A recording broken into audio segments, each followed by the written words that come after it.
Hello and welcome to Undercommon Taste. This is a podcast where we create and discuss homebrew content for tabletop RPGs. Look at the size of that whammer. I'm Ian Woodworth. I'm joined by my co-host James Daly. And today James is very proud of himself. Again, it's the moments that you pause between my quotes that I register how sideways or how hard they hit your brain. And while it sounds off the wall, I promise you the quote is within context, and we will explain later if you haven't already realized. Yeah, so this week we're going to be starting we've talked a little bit about this sort of meta topic in the past, but we're going to start doing a few episodes where we're talking about specific genres and genre conventions and how to incorporate certain conventions into your game, or if you're wanting to run a game in a particular genre, what sort of elements you want to make sure you're focusing on. And this first episode that we're going to be actually marking this group of episodes with, we're going to be talking about urban fantasy. And I love urban fantasy. Urban fantasy is great, and urban fantasy, while a genre in its own right, is very adaptable, and it can fit itself basically into almost any other genre as well, which makes it very flexible, which is great. And so for my quote, as much as I love things like Dresden Files, which is a wonderful urban fantasy, probably still my all-time favorite for urban fantasy would be Hellboy. Yeah, I can see that. I can see you being a Hellboy fan. Especially with Del Toro. I love Del Toro, and yeah, just Hellboy hits my heart just right. Yeah. So let's go ahead and kick this off with a bit of a definition, because if we're going to be talking about a genre, we need to understand what the genre is. What are the genre conventions? What are the things that we need to know about what makes urban fantasy urban fantasy? And I want to start this off with a caveat of these are the general rules. You can find a piece of urban fantasy literature or an urban fantasy game or an urban fantasy movie or TV show that completely ignores one or more of these, and it's still urban fantasy. Yeah, these are pretty fast and loose. For me, I think the hands down definition, I mean, if you look at most fantasy, high fantasy, obviously you've got the metaphysical, and it's always in that medieval or rural or even in the antiquities. It's in that setting. Urban fantasy is the metaphysical, the spiritual, the weird, whatever you want to call it, in everyday, quote, quote, modern life. Now, again, modern can be anything post-industrial revolution on. Yeah. So coming from my brief stint in the publishing industry, I can't really say that I ever was really and truly a publishing industry professional in a broad sense. I worked for an independent publisher. I edited 2 books. Neither of them made it to print because the publishing company folded before they got published. So yeah, I worked in publishing for a little bit, but the general overarching themes that make a story fall into urban fantasy is it is a setting with prevalent, obvious magic. There is magic involved in urban fantasy. However, magic takes place in secret. Yes. The people who do magic are a minority, and they keep magic secret from the greater population because the greater population generally does not interact well with magic. Right. Either by choice, design, or, I mean, it could be that, if you're just genetically capable of viewing or not seeing. So again, there's a lot of reasons why this would be the case. But yeah, and that's why I go the metaphysical, because you can call it magic, it can be spiritual, it can be a lot of different things. It doesn't have to be swords and sorcery magic. It could just be the actions of angels and demons or fae or cryptids. But it is that blending of those elements with, like I said, the everyday and the modern. And I think one thing that makes a good urban fantasy good is how seamlessly you can blend the two into each other. So, I mean, is Bigfoot walking down the street just there and you have to have, a special set of x-ray glasses to see Bigfoot walking down the street? Or is Bigfoot just that really tall, kind of heavily built security guard standing outside the door of maybe a corporation? And Bigfoot giving a tip to what modern, culture would be. Maybe he shaved, so he's not shaggy looking. Maybe he just has kind of like a mullet and is just really huge, like just a very large framed person with a giant mullet versus Bigfoot walking down the street. So unless you would know to ask or you would know, you wouldn't necessarily recognize Bigfoot in your everyday life, though he's still there. Yeah. So that's the first thing. The second thing, and this one is very important, at least from a literary standpoint, it typically takes place in the real world, usually in the modern day or near modern. Yeah. So, I mean, you can absolutely have an urban fantasy setting that is noir 1920s. Yes. That actually sounds really cool. It does. I don't have any examples of that off the top of my head, at least nothing that I've read, but that is something that I think would work really well. One of the series that I have read is the Garrett P.I. novels by Glenn Cook, the same author who did The Black Company. And Garrett P.I., it is, imagine the Dresden Files, except that the world is magical instead of the detective. Okay, I like it. So Garrett in Garrett P.I. is a retired soldier who went into work as a private eye in a very obviously fantasy world. I mean, there's centaurs and there's gnomes and there's fairies and there's all of these other, fantastical creatures just roaming around and doing their things. And he doesn't have any magic himself, but he is existing in this very magical world, and it has a very noir feel to it. I get that. I was going to say the first 3 books of Dresden Files, he definitely used the film noir as the inspiration for his stories. Oh, yes. And so having your detective in Chicago, I mean, obviously it was modern because it was probably easier to write, but yeah, you could make that a 1920s story real easy.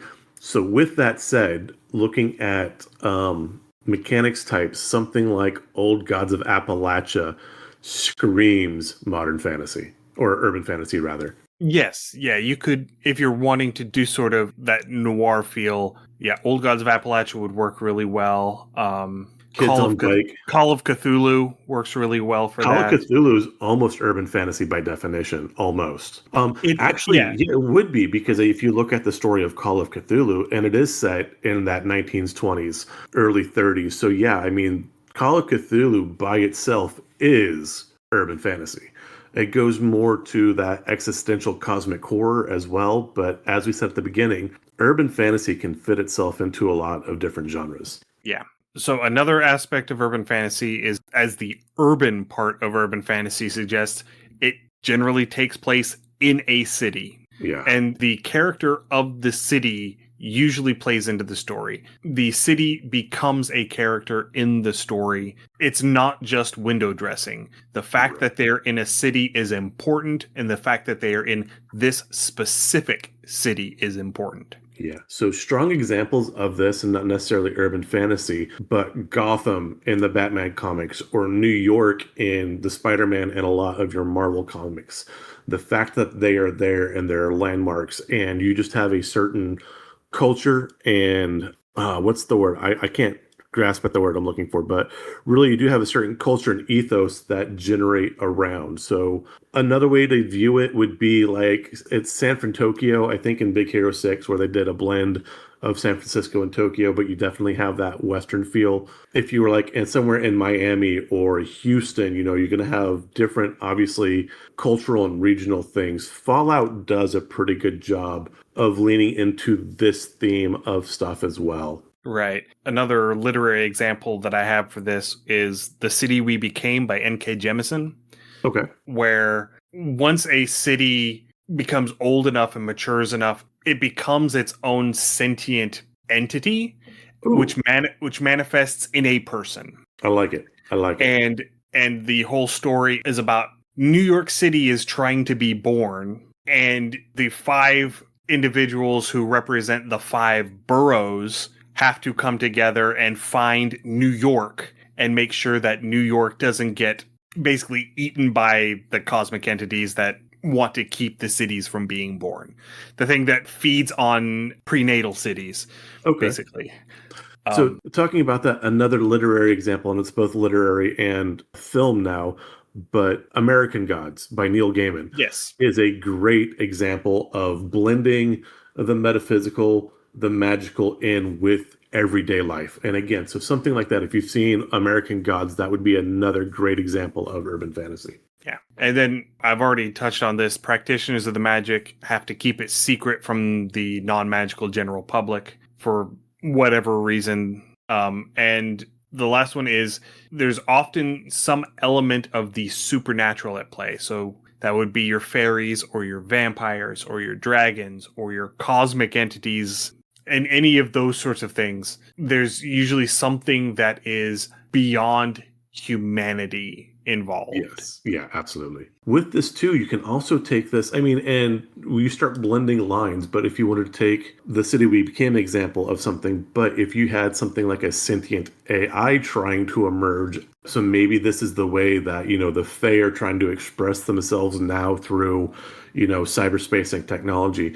So we've talked about different styles that this could blend into. I think an urban fantasy / cyberpunk blend would be extremely interesting because, as Arthur C. Clarke, a technology sufficiently advanced is indistinguishable from magic. That's just Shadowrun. Yeah, kind of, yeah. And so I think that would be that's all that is if we blend cyberpunk and urban fantasy, you get Shadowrun. Yeah, you really do. I like it. I've not played a whole lot of Shadowrun, but thinking of what I know of the genres, that would be correct. Yes. Okay, Shadowrun. There you go. Cyberpunk and urban fantasy. We have it. Yeah.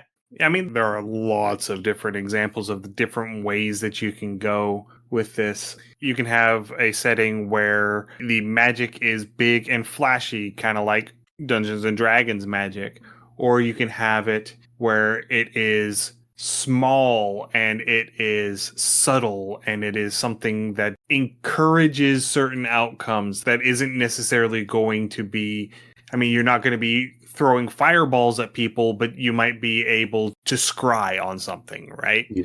Or you might be able to think in things like the various, charms and talismans where it's, things for protection, or hexes and curses where you impose misfortune on somebody. These sorts of things where it's not flashy magic, but it is functional magic. Yeah, it's not an in-your-face fireball generally.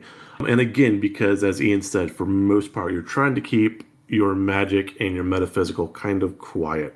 Again, looking at more sci-fi things, I think if you took a Star Wars game and you ran it between Revenge of the Sith and A New Hope, so that area after, obviously Order 66, where they've quote, quote, wiped out all or most of the Jedi, and when Luke pops up, the Jedi and the Sith were still there, but again, they were trying to keep their Force use very, very quiet and very under the radar. And right there, you could start bordering on an urban fantasy with that type of magic if you kept it very limited and you had to almost like a Vampire the Masquerade, which would be another great urban fantasy. But if you ran your Jedi Order like a Vampire Masquerade, which actually would be kind of a cool campaign to do, I think that story would have a lot of potential. Yeah, Star Wars is what happens when you blend urban fantasy with space opera. Yeah. Because it is a fantasy. It's science fantasy. It's space wizards with laser swords. Yeah. I mean, really, come what on. else is there? If you want to boil down the Jedi to something that has as many broad pop culture touchstones, for someone who has never seen a Star Wars film or has no concept of what Star Wars is, calling them space wizards with laser swords is pretty much the best way to do it. Yeah, I would be so in for that. I'd be like, okay, I'm watching this. I don't care. Yeah. And so talking about typically taking place in a city, there are several examples of this. As we've talked many times before on this show, the Dresden Files set in Chicago. Yeah.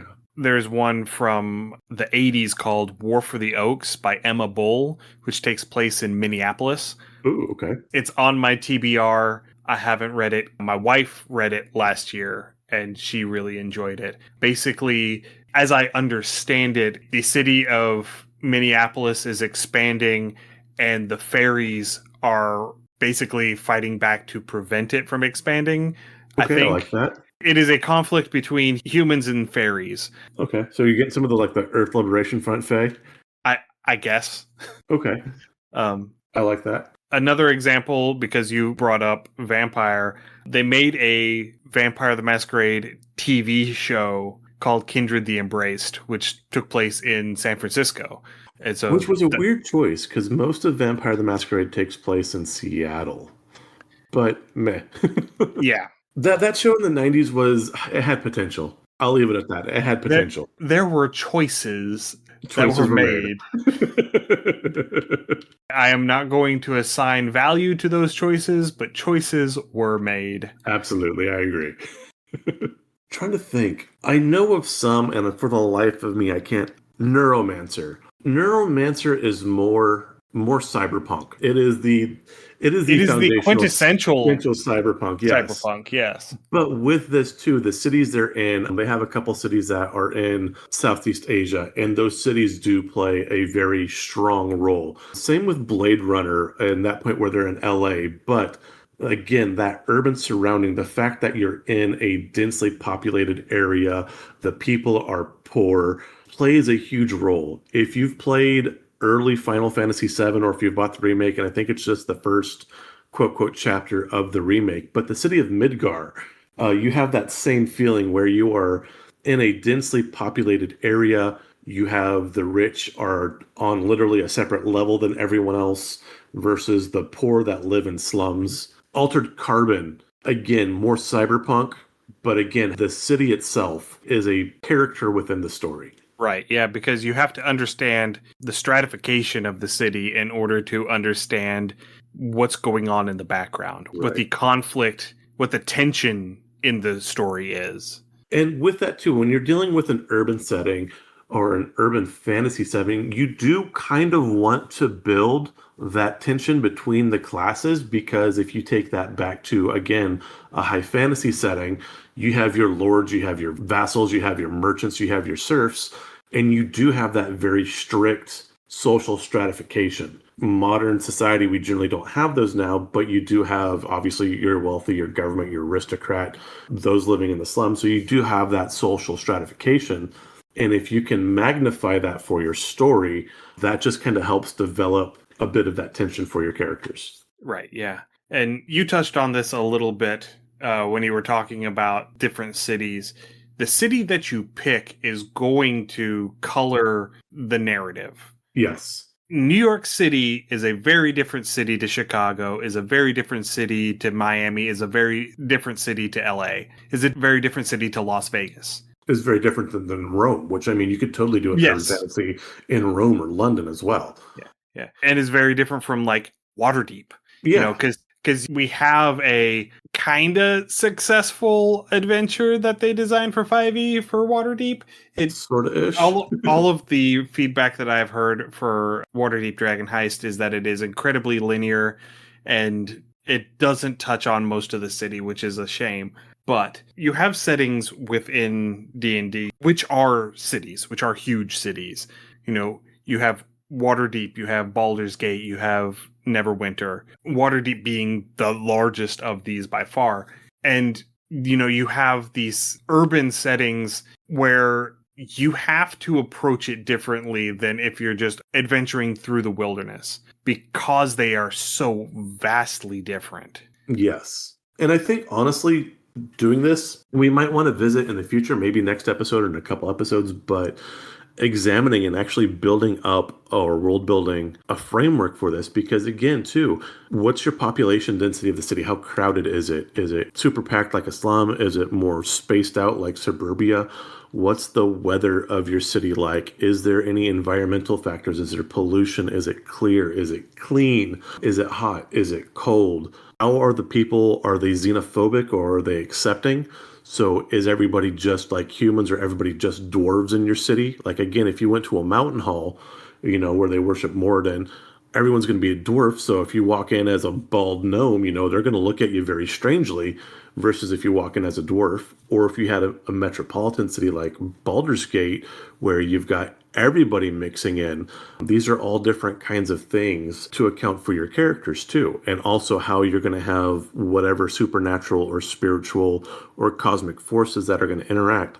How are they going to start blending into this background picture of your city? Because the city is the background, and everything that is your magic or your other should run just behind the scenes and just behind the curtains. You should see the curtains wiggle and move, but that's all the quote, quote, average person should ever notice of the fantasy portion of your urban fantasy. And Jim Butcher does a wonderful job addressing this in the Dresden Files, is that until a non-magical person is literally punched in the face with the certainty of magic existing, the general population will do everything in their power. Their brains will do all sorts of cartwheels to rationalize away anything that they see that was attributed to magic, to rationalize it away because magic doesn't exist. And some people, even when they are punched in the face with the reality of Jim Butcher's world, still makes a mental choice to choose not to believe it because it is easier for their psyche to handle. Yes, that is definitely a fairly common approach to take with urban fantasy. The other thing Jim Butcher does really well too is those with some sort of mystical or supernatural power tends to have a negative effect on a lot of nearby technology. And so if anything's going to be like filmed or video recorded, the quality is generally super degraded. And that kind of explains, again, like the sketchy pictures of Bigfoot or why you can't get a good cell phone picture of a UFO flying through. It's because anything that's outside of that norm tends to alter technology down for whatever reason. And so, with that, even within Jim's Butchers, he's addressed, hey, people with the cell phone camera running through and doing stuff.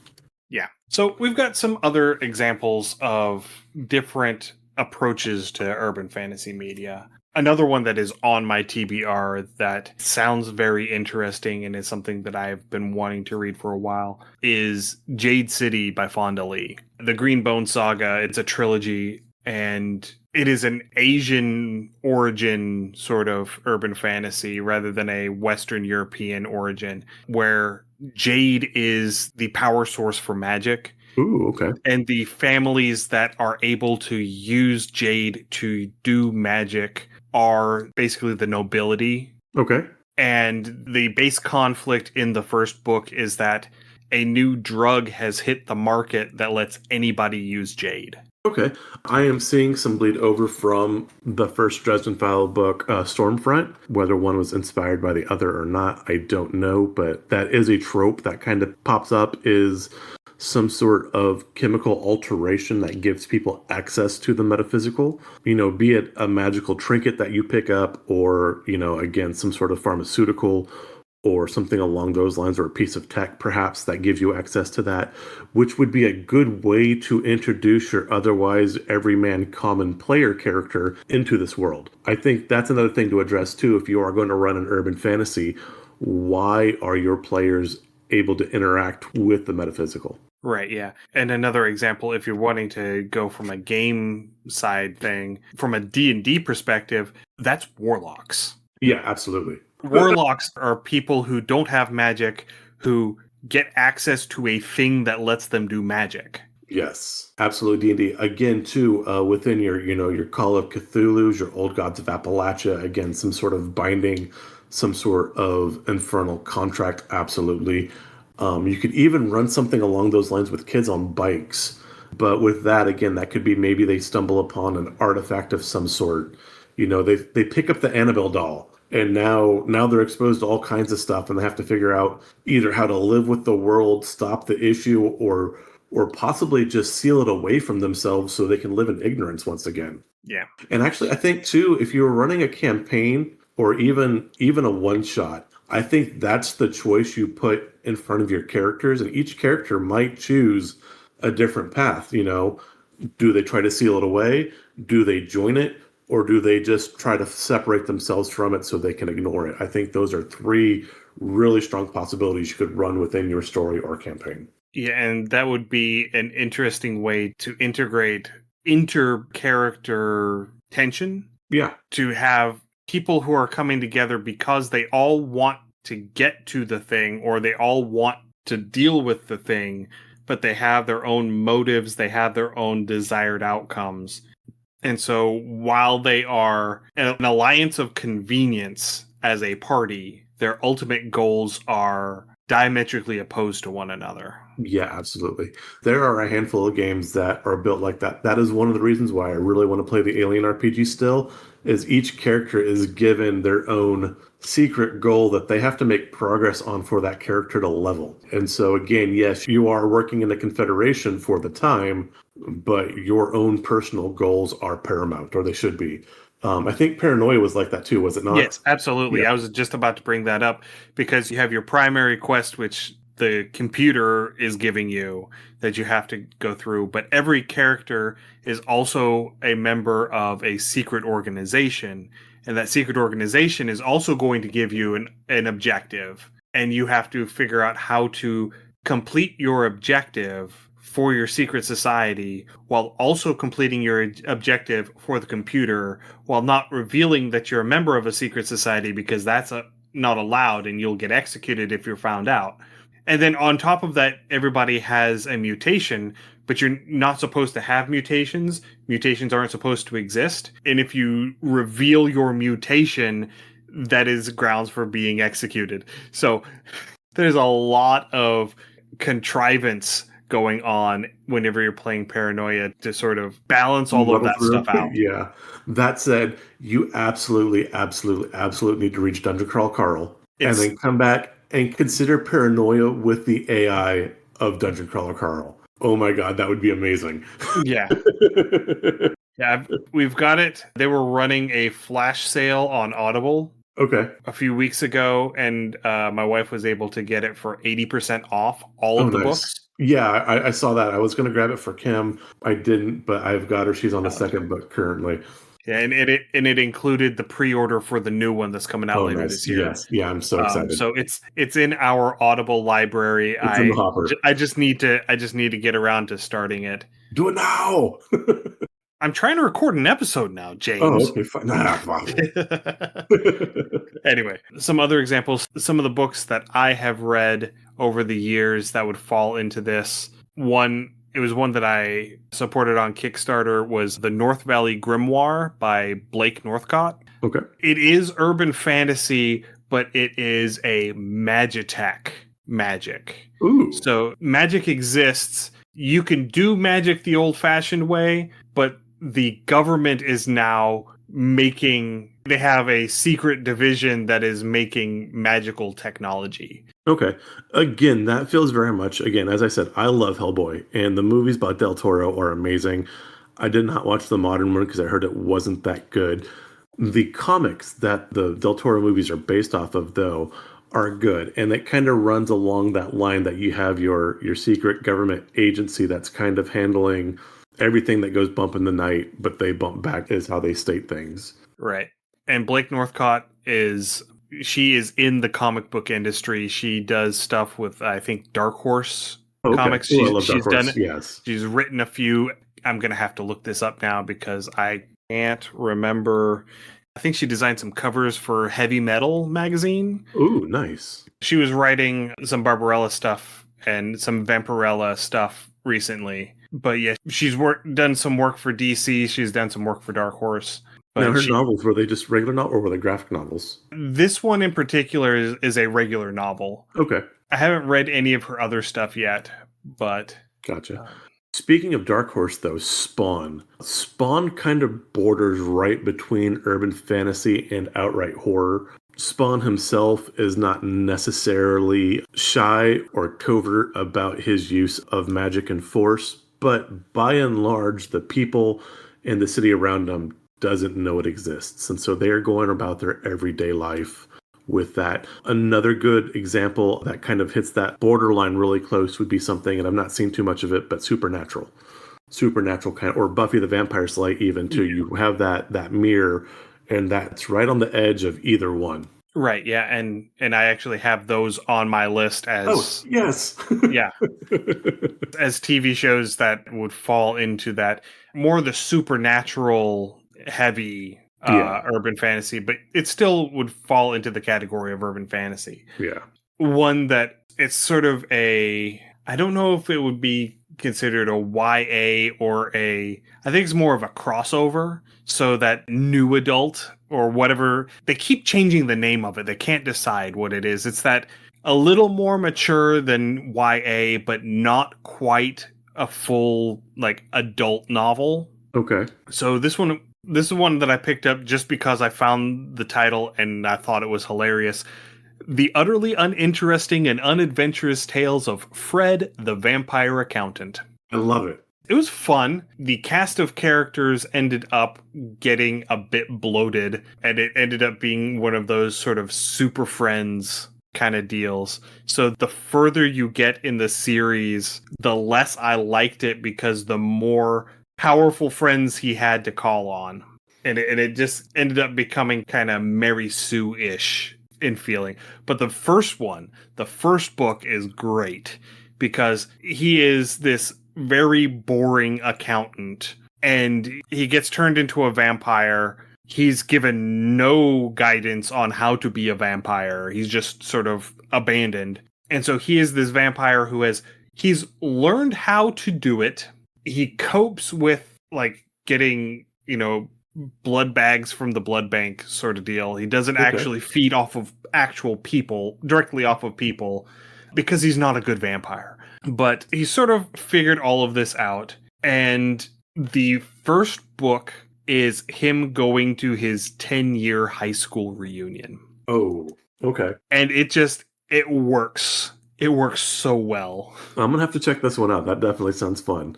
Now, talking about this, forgive me.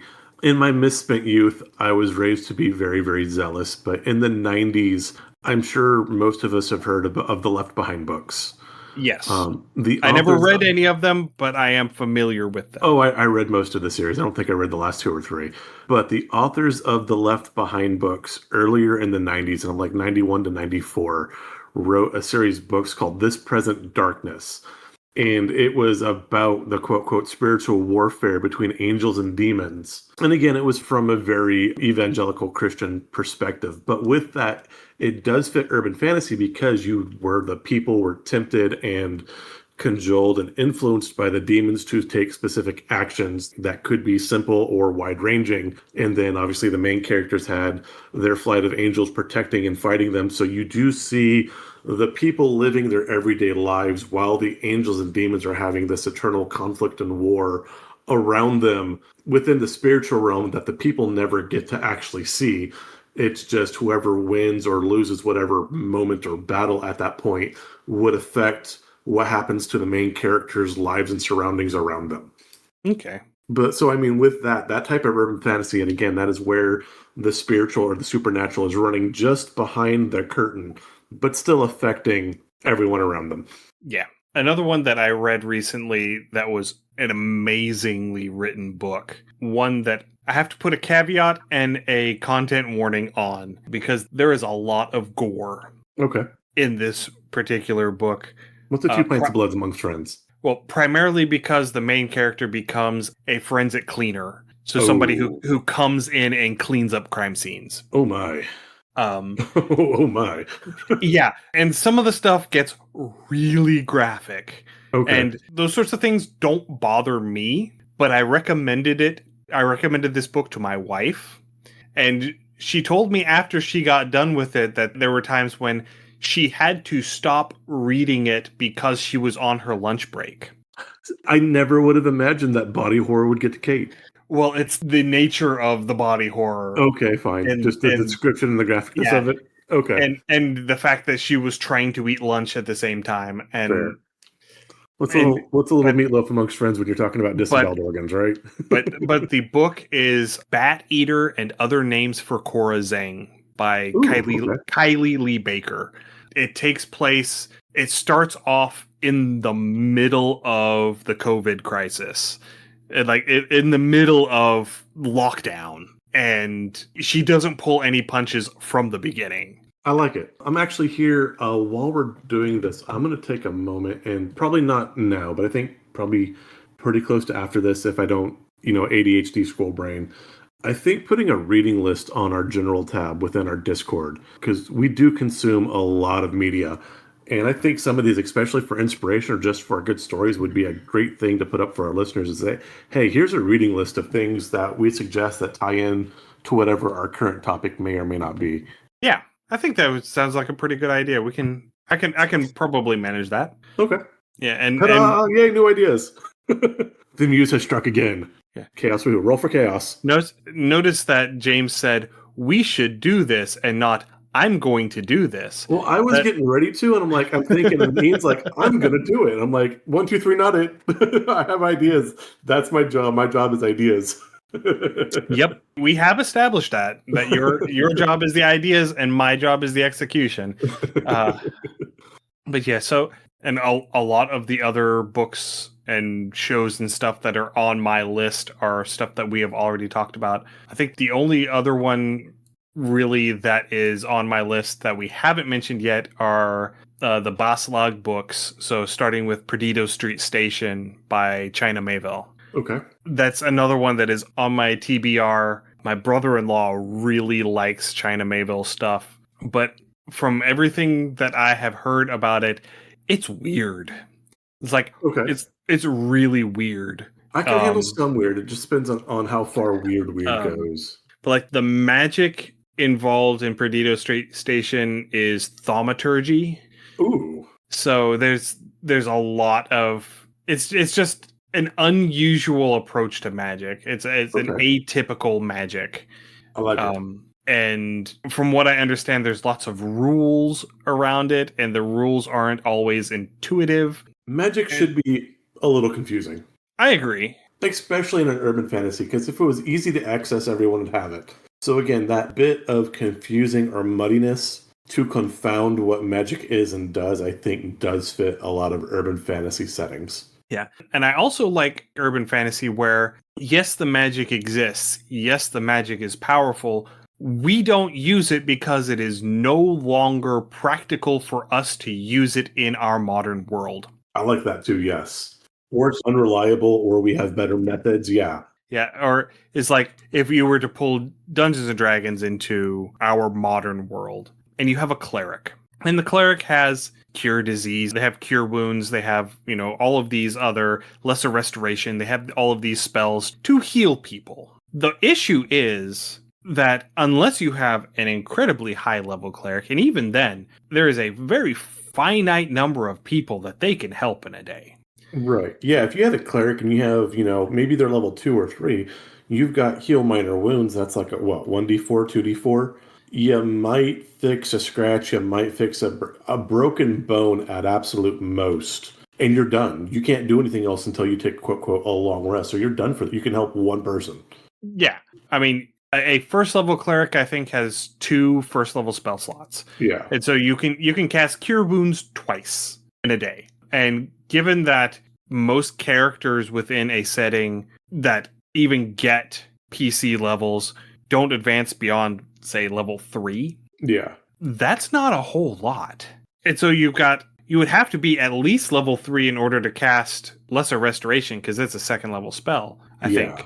I think it's second level. But so you can cure one person of poison or disease, or you can give 50 people a shot of penicillin. Yeah, absolutely. I was going to say, so even if you look at like D&D weapon damage on a whole, again, so the cleric can heal a 1d4. And that's what, getting punched in the face or getting stabbed or cut by a dagger, a slashing cut from... You can cut yourself in the kitchen. Cure wounds is a D8. Is it a D8? Okay. Cure wounds is a D8. Healing word is a D4. Okay, gotcha. But I'm thinking you can cut yourself in the kitchen cooking, and the damage with that kitchen knife's a 1d4. You can kill one person who cut their finger while cooking dinner, and you're done for the day. You can heal one person. Heal, yeah. You said kill. Oh, well, I mean, depending Freudian on the slip, yes. Yeah, depending on the cleric. Yeah.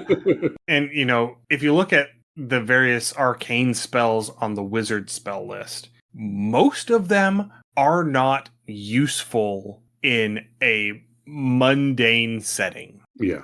Just about anything evocation is completely useless outside of like military applications.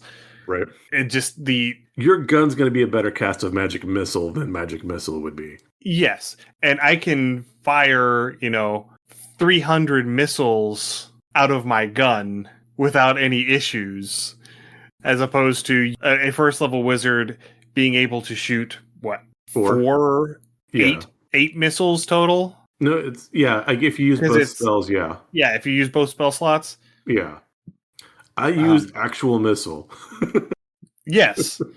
And so that's one of the things that you need to consider is that technology is the great equalizer. Absolutely. Technology is the reason why the mundanes don't need magic. So I'm going to throw this out here and then I'm going to ask you for something after this, but I think a good setting would be to do a post-apocalyptic setting.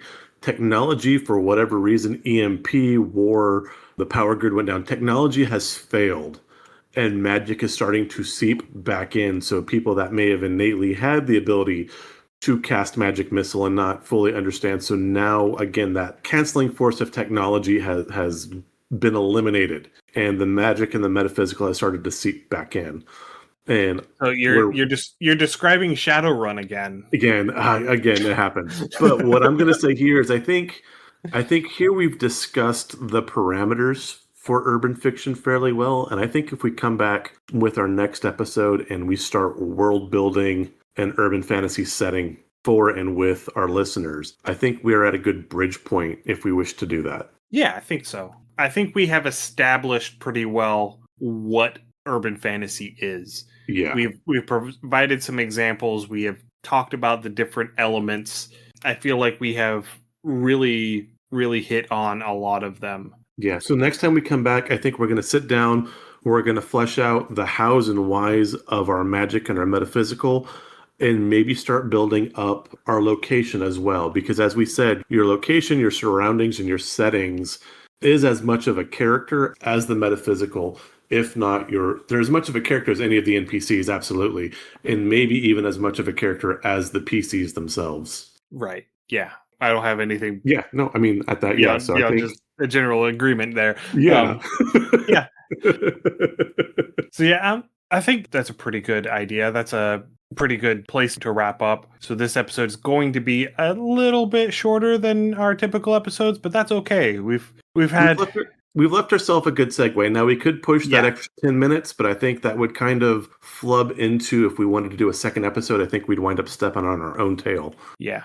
So I'll come up with some ideas. Do you want me to come up with a random table so that we can... Yeah, we can definitely do some random tables. Roll some random table stuff? Yeah, roll some random tables. And like I said, kind of like our old friends World Build With Us kind of did, sit down and we haven't done some good old-fashioned world building in a little while. And I think that might be one thing for us to do. Yeah, I think it's been how many episodes? It's been well over 50 episodes since the last time we touched Verdigris. Yeah. So I would have to go back and look and see when our last Verdigris episode was. That was the last real major world building episode that we did. So yeah.